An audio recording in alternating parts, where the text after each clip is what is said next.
ಎಲ್ಲ ಪ್ರೇಕ್ಷಕರಿಗೆ ಅಶೋಕ್ ಶರ್ಮಾ ಗುರೂಜಿ ಮಾಡುವಂತಹ ನಮಸ್ಕಾರಗಳು. ಈಗ ಆಗಸ್ಟ್ ತಿಂಗಳ ಒಂದು ಮಾಸ ಭವಿಷ್ಯ ಹೇಗಿದೆ ಅನ್ನೋದರ ಕಡೆಗೆ ಎಲ್ಲ ರಾಶಿಗಳ ಬಗ್ಗೆ ಗಮನ ಹರಿಸೋಣ. ಓಂ ಅರುಣಾಕಿರಣ ಜ್ವಾಲಯರಿಂತ ಸಾವಕಾಶಿ ವಿತಪ್ತಿ ಜಪಪಡಿಕ ಪುಸ್ತಕ ವೈದ್ಯಸ್ಥ ಇತರ ವರ್ಕರಾಧ್ಯ ಪಲ್ಲಕಲ್ಲಾರ ಸಂಸ್ಥಾನ ವ್ಯವಸ್ಥೋ ಹೃದಯ ಬಾಲ್ನಿತ್ಯ ಕಲ್ಯಾಣಶೀಲ ಬಾಲಾತ್ ತ್ರಿಪುರ ಸುಂದರ್ಯೇ ನಮಃ. ಸ್ವಾತ್ಮಾರಾಮಂ ನಿಜಾನಂದಂ ಶೋಕಮೋಹ ವಿಭರ್ಜಿತಂ ಸ್ಮರಾಮಿ ಮನಸಾಂತ್ಯಂ ಶ್ರೀ ವೆಂಕಟಾಚಲ ದೇಶಿಕಂ. ನೋಡಿ, ಒಂದು ವಿಷಯ ಗಮನದಲ್ಲಿರಬೇಕು. ಇದು ಸಾಧಾರಣವಾಗಿ ನಿಮಗೆ ಏನಾದರೂ ವೈಯಕ್ತಿಕವಾಗಿ ನಿಮ್ಮ ಜಾತಕದಲ್ಲಿ ಹೇಗಿದೆ ಅಂತ ಫಲ ಗೊತ್ತಾಗಬೇಕಾದ್ರೆ ತುಂಬಾ ಅಥೆಂಟಿಕ್ ಆಗಬೇಕು ಅಂತ ಅಂದ್ರೆ ನಿಮ್ಮ ವೈಯಕ್ತಿಕ ಜಾತಕಗಳನ್ನ ಪರಿಶೀಲನೆ ಮಾಡತಕ್ಕಂಥದ್ದು. ಆಯ್ತಾ? ನಂಬರಿಗೆ ಕರೆ ಮಾಡಿ ನೀವು ನಮ್ಮನ್ನ ಭೇಟಿ ಮಾಡಿದ್ರೆ ವೈಯಕ್ತಿಕ ಜಾತಕ ಪರಿಶೀಲನೆ ಆಗ್ತದೆ. ಅವಾಗ ಏನು ಫಲ ನೀಡುತ್ತದೆ ಅದನ್ನ ಹೇಳುವಂತದ್ದಾಗಿರ್ತದೆ. ಎಲ್ಲ ಧನುರಾಶಿ ವೀಕ್ಷಕರೇ, ಆಗಸ್ಟ್ ತಿಂಗಳು 2026 ಕಾಯ್ತಾ ಇದ್ದೀರಾ, ಹೇಗಿದೆ ಏನು ಮಾಡ್ಲಿ ಅಂತ. ದಯಮಾಡಿ ಯಾವುದೇ ವ್ಯವಹಾರಕ್ಕೆ ಕೈ ಹಾಕಬೇಡಿ. ಹೊಸದಾಗಿ ನೀವು ಮಾಡುವಂತ ವೃತ್ತಿಯನ್ನ ಮಾಡ್ಕೊಳ್ಳಿ. ವಿಶೇಷವಾದ ಲಾಭವನ್ನ ಎಕ್ಸ್ಪೆಕ್ಟ್ ಮಾಡಬೇಡಿ, ನಿರೀಕ್ಷೆ ಮಾಡಬೇಡಿ.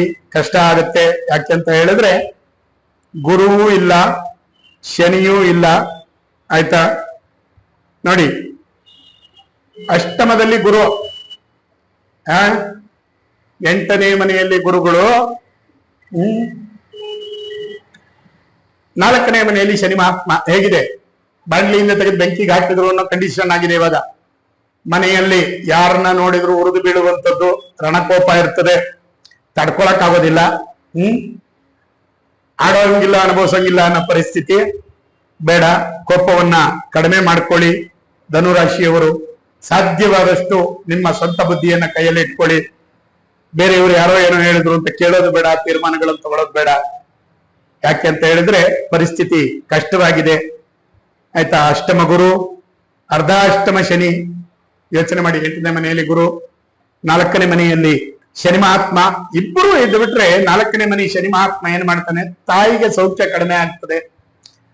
ಮನೆಯಲ್ಲಿ ತಾಯಿ ಇದ್ದರೆ ತಾಯಿಗೆ ಆರೋಗ್ಯ ಕೆಡುವಂಥದ್ದು, ಮಾನಸಿಕ ಸ್ಥಿತಿ ಬದಲಾವಣೆ ಆಗುವಂಥದ್ದು, ಈ ರೀತಿ ಆಗ್ತದೆ. ಜಾಗ್ರತೆಯಾಗಿ ನೋಡ್ಕೊಳ್ಳಿ. ಗುರು 8ನೇ ಮನೆಯಲ್ಲಿದ್ದಾರೆ ನೋಡಿ. ನಿರಂತರವಾಗಿ ಗುರುವಿನ ಆಶೀರ್ವಾದವನ್ನ ಪಡ್ಕೊಳ್ಳಿ. ಗುರು ದೇವಸ್ಥಾನಕ್ಕೆ ಹೋಗಿ ಗುರುವಾರ ನಿಮ್ಮ ಕೈಲಾಗಿದೆ. ಅವಾಗಲೇ ಹೇಳಿದೆ, ಕಸ ಗುಡಿಸುವುದರಿಂದ ಹಿಡಿದು ಅಲ್ಲಿ ಪ್ರಸಾದ ಹಂಚಿ ತಟ್ಟೆ ತೊಳೆದಿಟ್ಟು ಬರುವವರೆಗೂ ಯಾವ ಕೆಲಸ ಮಾಡಿದ್ರು ಅವಮಾನವಿಲ್ಲ. ಯಾಕೆಂದ್ರೆ ಗುರು ಒಲಿಯಬೇಕಾದ್ರೆ ನಾವು ಮೊದಲು ನಾವಾಗಬೇಕು, ತಗ್ಗಬೇಕು, ಎಲ್ಲವನ್ನ ಬಿಡಬೇಕು. ನಾನು ಅನ್ನತಕ್ಕಂಥದ್ದನ್ನ ಬಿಟ್ರೆ ಗುರು ಒಲಿತಾನೆ. ಆ ಗುರುಸ್ಥಾನ ಅನುಗ್ರಹವಾಗುವವರೆಗೂ 2027 ಏಪ್ರಿಲ್ ವರೆಗೂ ಅಷ್ಟಮ ಸ್ಥಾನದಲ್ಲಿಯೇ ಇರ್ತಾರೆ. ಅವರು 9ನೇ ಮನೆಗೆ ಬರುವವರೆಗೂ ನಿಮಗೆ ಬಹಳ ಕ್ಲಿಷ್ಟ ಪರಿಸ್ಥಿತಿ ಇರ್ತದೆ. ಆಯ್ತಾ? ಜೋಪಾನ. ಚಿತ್ರರಂಗದವರಿಗೆ ನಾನು ಏನು ಹೇಳೋದಿಲ್ಲ. ಈ ಪರಿಸ್ಥಿತಿಯಲ್ಲಿ ನೀವು ಬಂಡವಾಳ ಹಾಕೋದು ಅಥವಾ ಕೆಲಸವನ್ನ ಮಾಡ್ತಕ್ಕಂಥದ್ದು, ಅಥವಾ ನೀವು ಯಾರು ಆಕ್ಟ್ ಮಾಡ್ತಾ ಇದ್ದೀರಿ ಅವರ ಬಗ್ಗೆ ಹೇಳುವುದಾದ್ರೂ ಕೂಡ ಮಾನಸಿಕ ಸ್ಥಿತಿ ಚೆನ್ನಾಗಿರಲ್ಲ. ಕೆಲಸ ಮಾಡ್ಬೇಕಾ ಮಾಡಬೇಡ್ವಾ ಎಲ್ಲ ವ್ಯವಹಾರಗಳು ತಲೆಕೆಳಗೆ ಆಗ್ತದೆ. ನಿಮ್ಮ ಗೋಲ್ ಒಂದಿರುತ್ತೆ, ಆ ಗೋಲ್ ರೀಚ್ ಆಗಲ್ಲ. ಆಯ್ತಾ? ಶನಿ ಮಹಾತ್ಮನ ಸ್ಥಿತಿ 4ನೇ ಮನೆಯಲ್ಲಿ ತಾಯಿಗೆ ವಯಸ್ಸಾಗಿರ್ತದೆ. ತಾಯಿಯನ್ನು ನೋಡೋರು ಇರೋದಿಲ್ಲ, ನೀವು ಶೂಟಿಂಗ್ ಹೋಗ್ಬೇಕು, ಈ ರೀತಿಯಾಗಿ. ಹಾಗಾಗಿ ನಿರಂತರವಾಗಿ ಧಾರ್ಮಿಕವಾಗಿ, ಸಾತ್ವಿಕ ಗುಣದವರಾಗಿ, ಏನೋ ಆಧ್ಯಾತ್ಮಿಕವಾಗಿ ಒಂದಷ್ಟು ತೊಡಗಿಸ್ಕೊಳ್ಳಿ. ಹೀಗೆ ನಾನು ಹೇಳ್ಕೊಡೋದು ಬೇಕಾಗಿಲ್ಲ. ಸೋಷಿಯಲ್ ಮೀಡಿಯಾಗಳಿದೆ, ಎಲ್ಲ ಹೇಳ್ತಾನೆ ಇರ್ತಾರೆ. 108 ಜನ. ನಾನೇ ಹೇಳೋದು ವಿಶೇಷ ಅಲ್ಲ.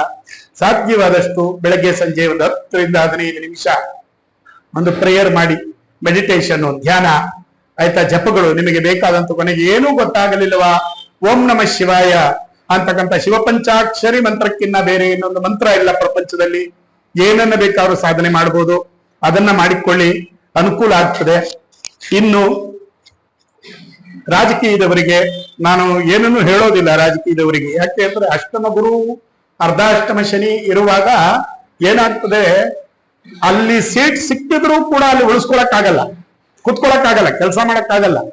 ಅಷ್ಟಮ ಗುರುವಿನ ಸ್ಥಾನ ಹಂಗಿರ್ತದೆ. ಅರ್ಧಾಷ್ಟಮ ಶನಿ ಇಲ್ಲಿ ಕೂರ್ಬೇಡ, ಅಲ್ಲಿ ನಿಲ್ಬೇಡ ಅನ್ನೋ ಸ್ಥಿತಿ ಮಾಡ್ತಾನೆ. ಆಯ್ತಾ?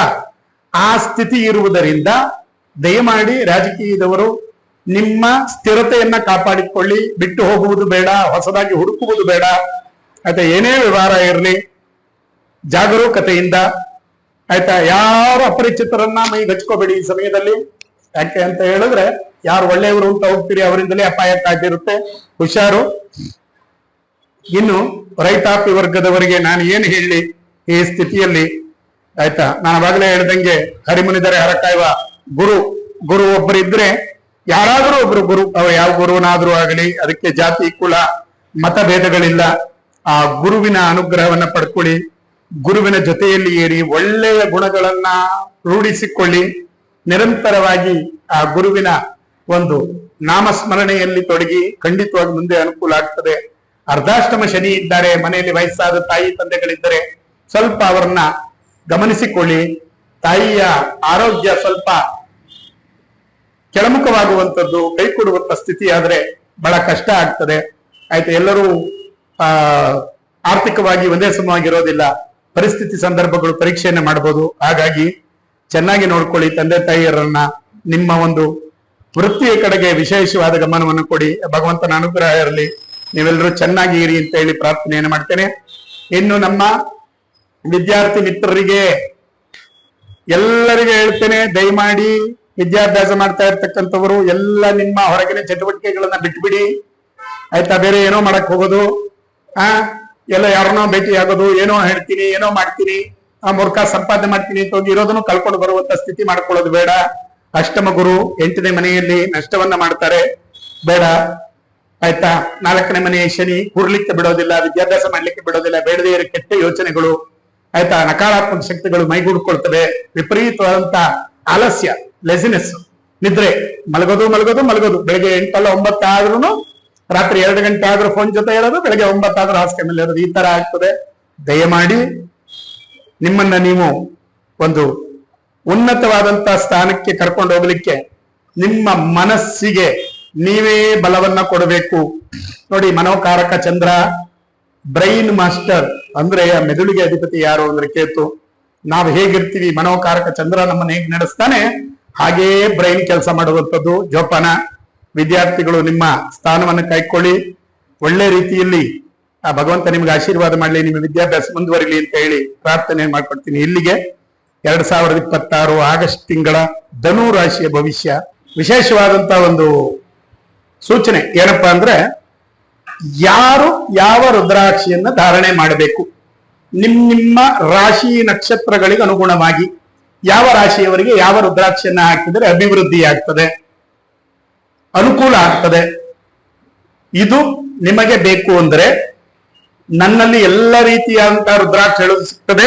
ಇಂಥವರಿಗೆ ಇಂಥದ್ದೇ ರಾಶಿಗೆ ಇಂಥದ್ದೇ ರುದ್ರಾಕ್ಷಿ, ಇದನ್ನ ಇಂತಹ ದಿನದಲ್ಲೇ ಧಾರಣೆ ಮಾಡಬೇಕು, ವಿಧಾನ ಇದೆ. ನಾನು ಭಗವಂತನ ಒಂದು ಆರಾಧನೆಯನ್ನು ಮಾಡಿ, ಅಭಿಷೇಕವನ್ನ ಮಾಡಿ, ಪೂಜೆ ಮಾಡಿ ನಿಮಗೆ ಅದನ್ನ ಧಾರಣೆಯನ್ನ ಮಾಡಿಸ್ತೇನೆ. ಆಸಕ್ತಿ ಇರ್ತಕ್ಕಂಥವರು ಕೆಳಗೆ ಕಾಣಿಸ್ತಾ ಇರತಕ್ಕಂತಹ ದೂರವಾಣಿ ಸಂಖ್ಯೆಗೆ ಕರೆ ಮಾಡಿ ನಿಮ್ಮ ವಿಷಯಗಳನ್ನ ಹಂಚಿಕೊಳ್ಳಿ. ಶುಭವಾಗಲಿ. ಸರ್ವೇ ಜನಾಃ ಸುಖಿನೋ ಭವಂತು. ಆ ಭಗವಂತ ಎಲ್ಲರಿಗೂ ಒಳ್ಳೆಯದನ್ನ ಮಾಡಲಿ. ಇಂದಿಗೆ ಈ ಒಂದು ಸಮಯಕ್ಕೆ 2026 ಆಗಸ್ಟ್ ತಿಂಗಳ ಮಾಸ ಭವಿಷ್ಯ ಸಮಾಪ್ತವಾಗುತ್ತೆ. ಓಂ ಸ್ವಸ್ತಿ.